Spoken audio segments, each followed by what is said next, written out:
All right, let's jump right into the high-stakes chaos of Watson Season 2, Episode Abe, a heart-pounding installment that's easily the most intense of the series so far. Bombs, desperation, medical mysteries, and a room full of doctors forced to face their limits while fighting for a little girl's life.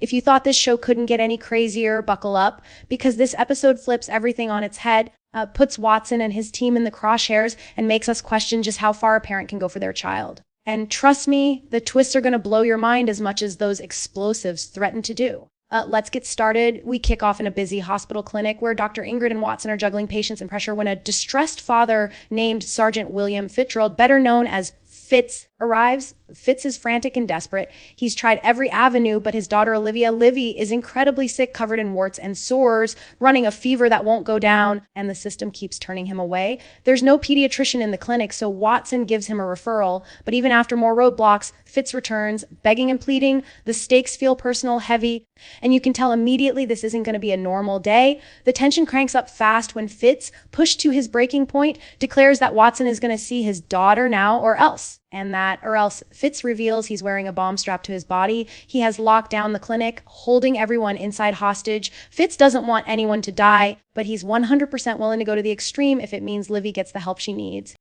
Fitz's pain and desperation set the tone. He isn't some criminal mastermind. He's a wounded parent whose world has shrunk to one sick child.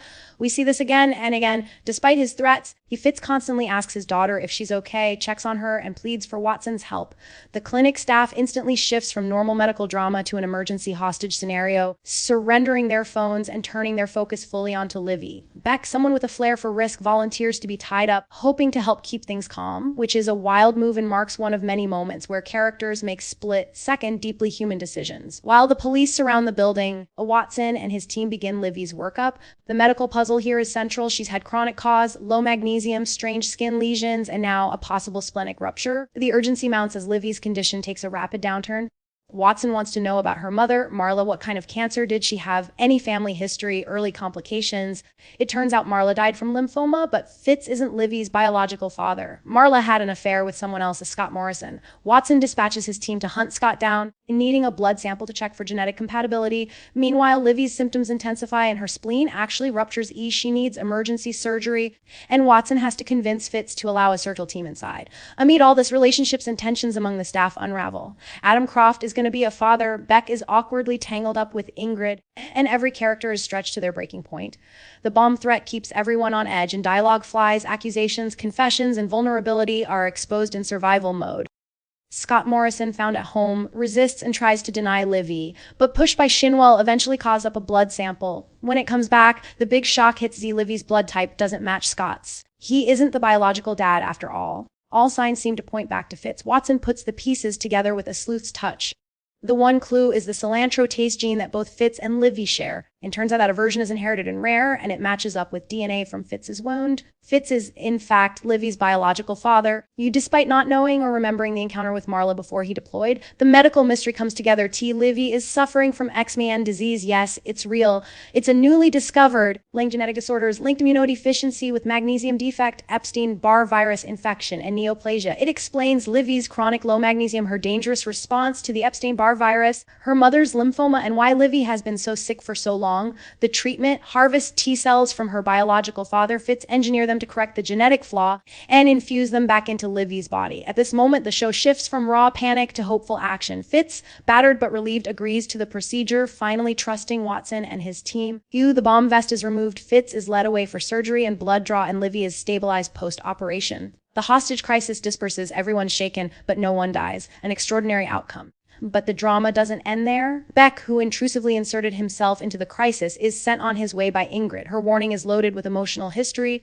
She's clearly struggled with broken people before, and Beck's reckless thrill-seeking nearly cost him everything. Their conversation is bittersweet. Ingrid wants safety, not the chaos Beck seems drawn to. Beck claims the rush made him feel alive, but Ingrid's not convinced that's the kind of life anyone really wants. Elsewhere, Shinwell and Watson share a moment of exhausted reflection. Shinwell admits guilt over not staying behind. He helped but couldn't shake off the what-ifs. Watson reassures him, reminding us that perfection isn't possible in these crises, only effort and honesty. The episode closes with a tired clinic staff, some comic relief over Morrison's impending domestic drama, and a sense of shared survival. Livy's story, in the end, is one of near miraculous odds stacked against her, matched by the devotion and desperation of a father whose love broke every rule, but ultimately saved her life. Watson and his clinic prove just how far compassion, grit, and relentless ingenuity can go. They treat not just patients, but whole families, messy, fractured, longing for hope. And when the chips were down, they gave Livy her shot. So to wrap it up, Watson Season 2, Episode 8 is a gut-wrenching roller coaster. There's deep humanity beneath all the chaos, a father determined to save his child, a team of doctors juggling their own fears and failures, and the reminder that medicine is always more than science, it's connection. Livy survives thanks to an impossible diagnosis, a genetic twist, stubborn effort, and the uncovering of truths everyone else missed. The hostage crisis ends not in tragedy, but in healing, one real family stronger than ever.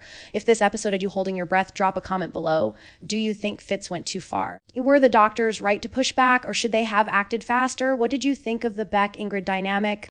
Hit like if you want more detailed recaps, share this video to keep the conversation going, and subscribe for more Watson Deep Dives episode analysis and ending breakdowns. See you in the next one.